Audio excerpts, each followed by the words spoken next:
Now, from Nebraska's trusted news source, this is Channel 8 News at 5.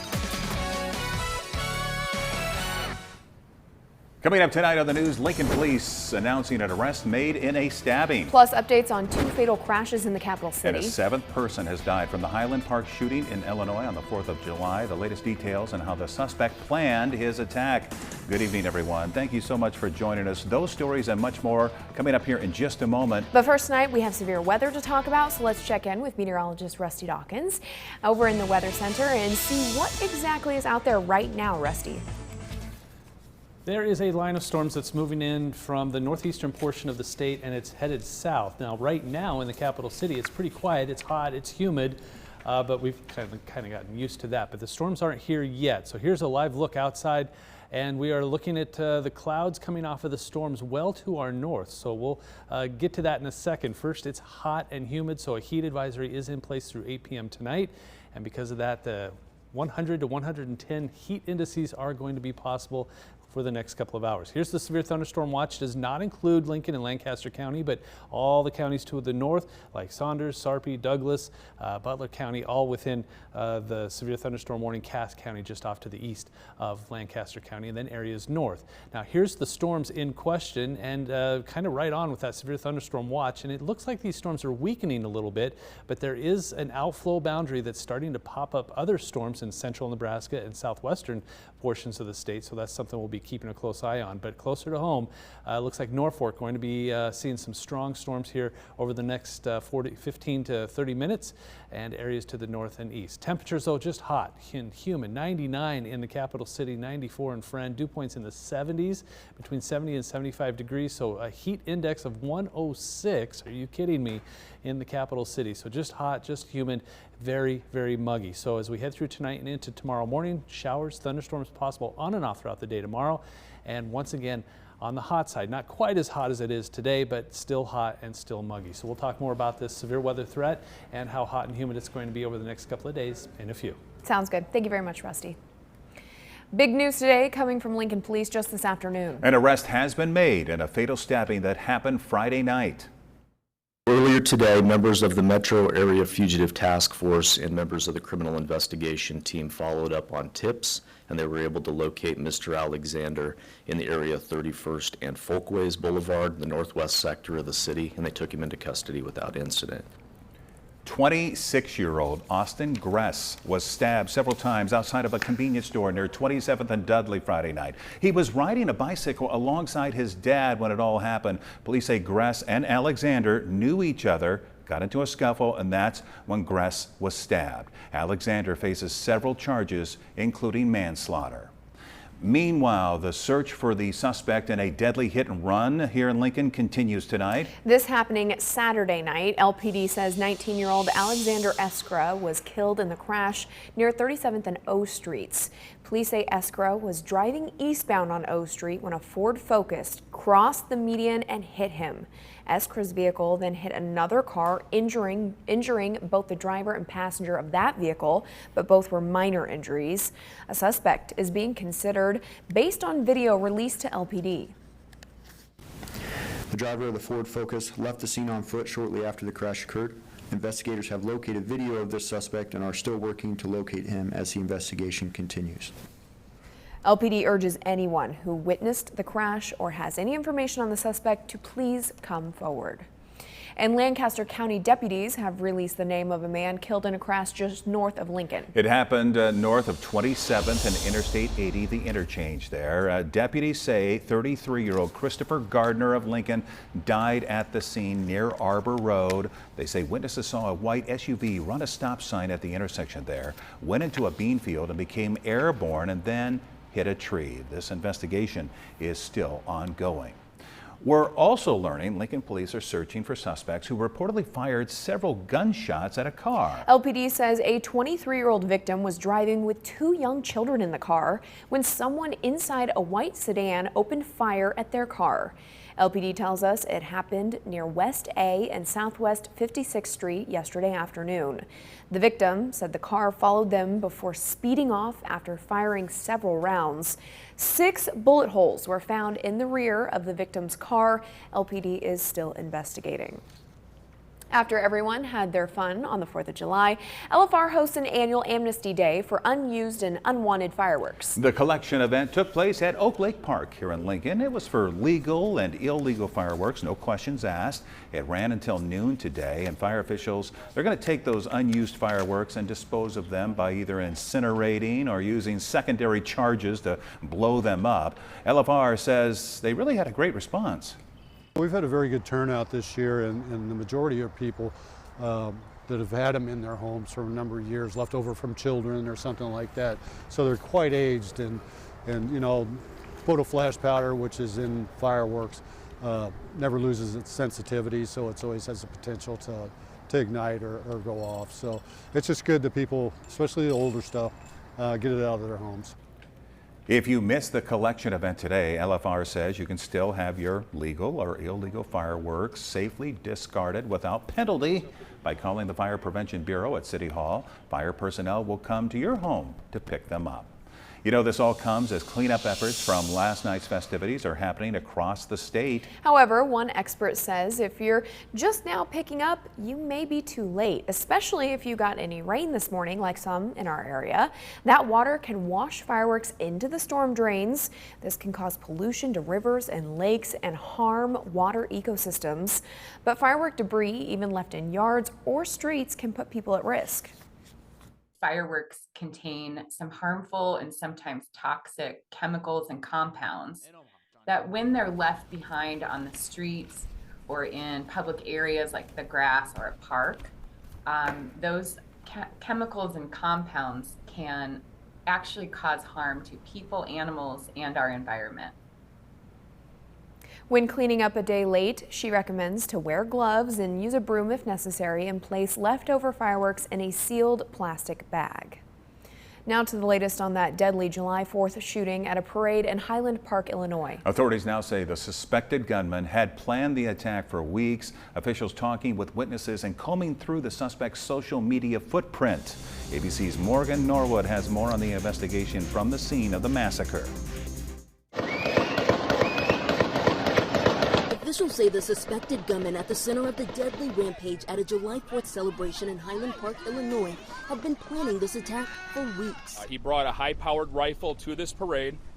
He accessed the roof of a business via a fire escape ladder and began opening fire on the innocent Independence Day celebration goers. Though Robert Cremo III has not yet been charged, investigators making clear he's the one they believe is responsible for this deadly mass shooting.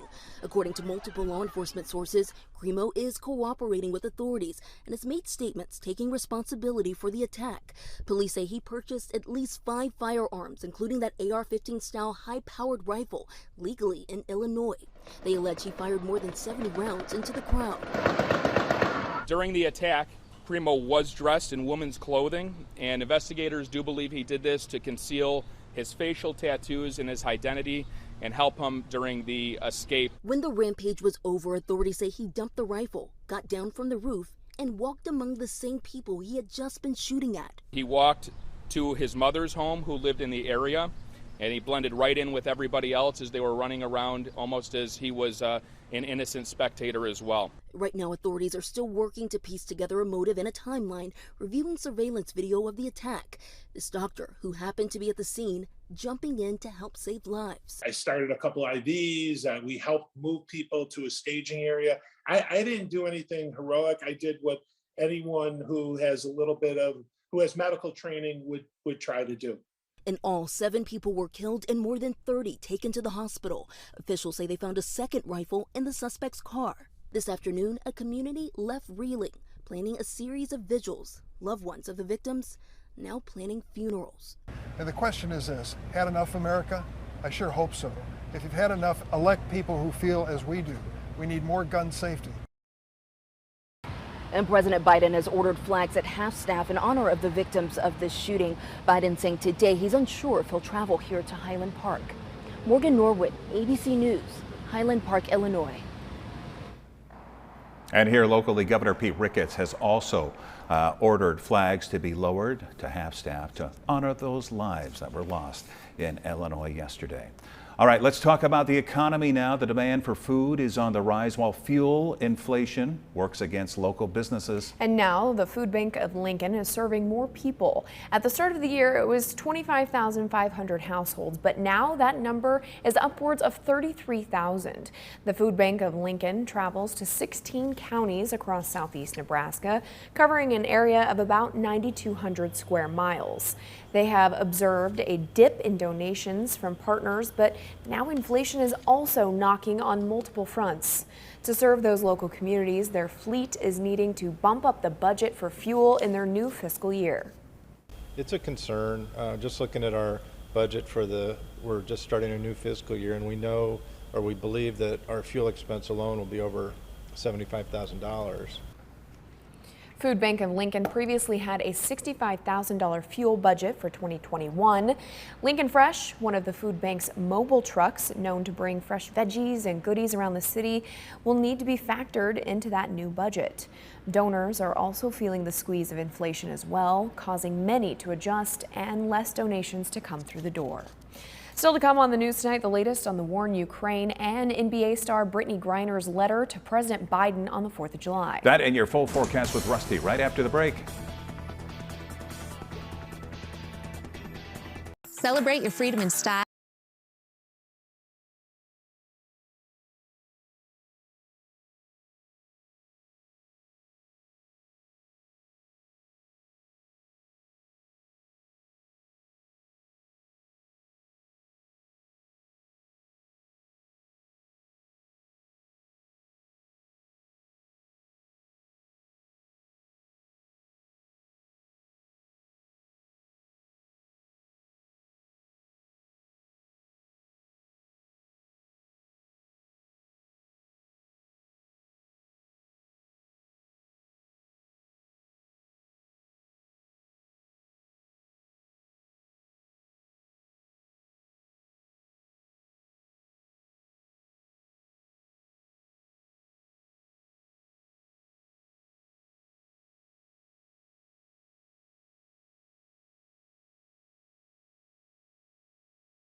Now to Russia's war in Ukraine. Troops are now pounding Ukraine's second largest city with intense air attacks and claiming control of a crucial eastern region. Those developments as the White House faces growing pressure to do something to free Americans now held in Russian captivity, including WNBA star Brittany Griner.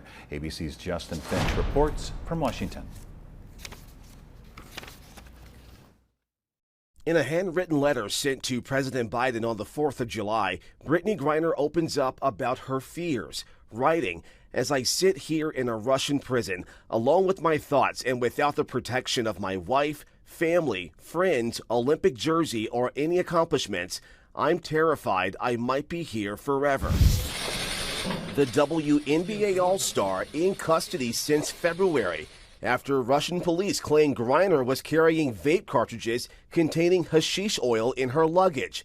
Hashish oil is illegal in Russia. You say she's top priority, but I want to see it. Griner's wife, Sherelle, with ABC's Robin Roberts. The couple's wedding anniversary phone call last month canceled due to a logistical error by the State Department. Griner also writing to President Biden that she hopes he won't forget about her or other American detainees in Russia. They're great patriots. They love their country. But even more than that, they love liberty. The families of Americans Andy Huynh and Alexander Druki are coming together in hopes of freeing both from Russian captivity. The two traveled separately to join Ukrainian forces to fight against Russia, even though the U.S. has strongly warned all Americans against that. Meantime, on the battlefield in Ukraine, Russian troops launching heavy air attacks in Kharkiv. In the eastern Donbass region, this still, posted by a Russian Chechen leader, shows Russian forces cheering, claiming they've captured the key city of Lysychansk. Ukraine's President Zelensky confirming his forces retreated to save soldiers' lives. And back to Brittany Griner. She is due back in a Russian court on Thursday. The White House says it's working aggressively to bring her and other U.S. detainees home. Justin Finch, ABC News, Washington. Now, your Storm Alert team forecast from Nebraska's trusted news source.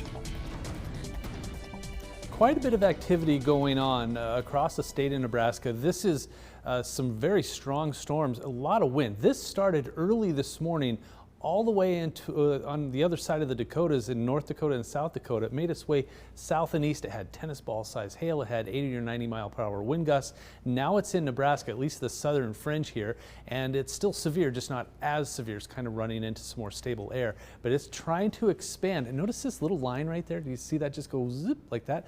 Outflow boundary, and that is going to continue to press south, firing off thunderstorms.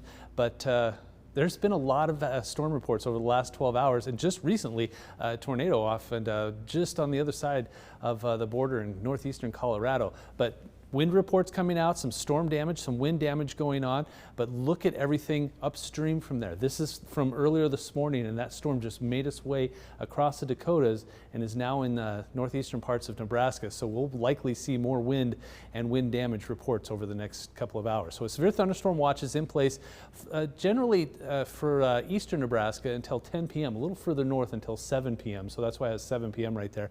But it doesn't extend, it was expanded into parts of eastern Nebraska until 10 o'clock tonight, just north of the capital city. Does include Omaha, does include Fremont. That's because of this activity right here. So we've got storms that are trying to expand, and they're moving to the south and east as well as the east just a little bit. Severe weather in and around Sioux City right now, and this is going all the way down and trying to kind of fill in. If it does that, we'll see more storms in central Nebraska over the next couple of hours, and then more storms into parts of western Nebraska. That's going to try to move to the east overnight. So a lot of moving parts with this severe storm, or with this severe storm potential. So because of that, the Storm Prediction Center has much of the state of Nebraska, especially along and north of Interstate 80, under a slight risk. The best chance in this area right here, this is kind of the enhanced risk. That's between slight and moderate from about O'Neill off towards Sioux City. That's kind of happening right now. As it gets further south, it runs into a slight risk, and then as it gets south of Interstate 80, it runs into some more stable air. So the chance for severe storms not as high. Thunderstorms, sure. Here's what it looks like. Groundworks outside. I have the camera pointed north. Those clouds starting to approach from those thunderstorms off to the north. Until then, it is just hot. That's the other thing that's happening right now. The heat is excessive. 99 in Lincoln. It is 100 degrees, an actual temperature in Fairbury. The dew point, very high, between 70 and 75 degrees for most of us, 76 in Falls City. So we have a heat index that just hurts to look at. 106 in Nebraska City and Lincoln, 104 in Friend, 103 in Beatrice. The wind, it's just like it's just blowing right at you. It doesn't help. It's just out of the south at 5 to 15 miles per hour. So we'll take a look at the satellite and the radar. The satellite's going to help us out because take a look at this line right here. That is the outflow boundary, and as that presses south, that's going to spark more thunderstorms. That's kind of what's happened here. That's why these storms have formed, and then it's running into storms moving in to the panhandle. So a lot of, like I said, moving parts, and the least stable, the instability right now, where storms have the best chance to form, where there's splotches of red. So on the other side of Lincoln, just to the north and west, that's the best chance for those storms to form. So all of this moves to the south and east by about 9, 10 o'clock. We could see that outflow boundary spark some thunderstorms there. They kind of fizzle out and move to the east. More storms coming at us from the west. Everything comes at us overnight. By the time this happens, the chance for severe weather is smaller, not gone, but smaller. 1 or 2 isolated severe storms possible. It's by 7 a.m. Still some showers and thunderstorms. Much needed precipitation possible for some. And then that's it. 73 degrees, mostly cloudy, storms likely. I think overnight, very, very warm, and then highs tomorrow once again remaining hot. Scattered storms on and off throughout the day. I think the best chance in the morning, and then the evening hours once again. High temperatures in the lower 90s. 7-day forecast does cool off just a little bit as we head towards Thursday and Friday. It's weird that today's Tuesday. I keep thinking it's Monday. It's not. It's Tuesday, but by Wednesday, storms on and off, and a good chance of them too. Storms possible on Thursday and Friday, and then it looks like next weekend things quiet down and about normal for temperatures. But that severe weather potential is still out there tonight. If anything should happen, we'll let you know. I like what you said, that heat index, it's just hard to look at. Mm-hmm. It just hurts. Hurts your eyes. Rusty, you always ask me why I don't like summer. I think today is a really good example. This is a really, yeah, you're right. Yes. All right, thanks, Rusty. A split day on Wall Street. The Dow falling 129 points. Meanwhile, NASDAQ is up 194. Here are your numbers. You're watching Channel 8, Nebraska's trusted news source.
Finally tonight, an iconic food turns 85 years old today. It's Spam, the spiced ham product invented by J. Hormel for his New Year's Eve party in 1936. Hormel's canned creation got the first 2 letters of its name from the word spice and its last 2 letters from the word ham. Simple as that. Spam made its official public debut 1 year later in 1937 when the pre-cooked meat was used to help feed troops during World War II. It's still a popular item on store shelves today. Hormel says it's sold more than 9 billion cans of Spam over the past 85 years and counting. Growing up on the farm, that and brown Schwager, I mean, we had, I don't know how many people have heard of that, but we used to eat Spam all the time. Yeah, I'm not a fan, but I kind of have a funny Spam story. We do a Christmas gift exchange, you know, with family, White Elephant, and one gift that was open was an entire basket of Spam. Oh, well, hello. Merry Christmas, right? Yeah. Nothing spells Christmas than a basket full of Spam.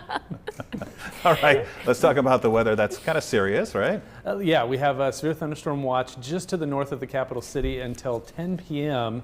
It does include Omaha, Sioux City, and just the counties north of Lancaster County. So you're looking at counties like Saunders, Dodge, Colfax, Cumming County, Stanton County, counties like that, and then into parts of Iowa. Now, still, just because there's only a severe thunderstorm watch just to the north and east, central Nebraska, western Nebraska, still a decent chance of seeing precipitation tonight as this line of storms moves south and east. It's starting to fill in across central Nebraska, so it's something we'll keep a close eye on. If any severe storms pops up or if there's a can of Spam anywhere, we'll let you know. All right. Thank you, Rusty. Thank you all for joining us. See you back here at 6. It's raining. With the Channel 8 Eyewitness News mobile app, you'll be the first to know. Get alerts about breaking news and weather, all in the palm of your hand. Time to beat the heat. 0% financing for 12 months on above ground packages or the versatile Stealth semi in-ground pool. Supreme Spa and Pool. Closed captioning on Channel 8 Eyewitness News is brought to you by Chris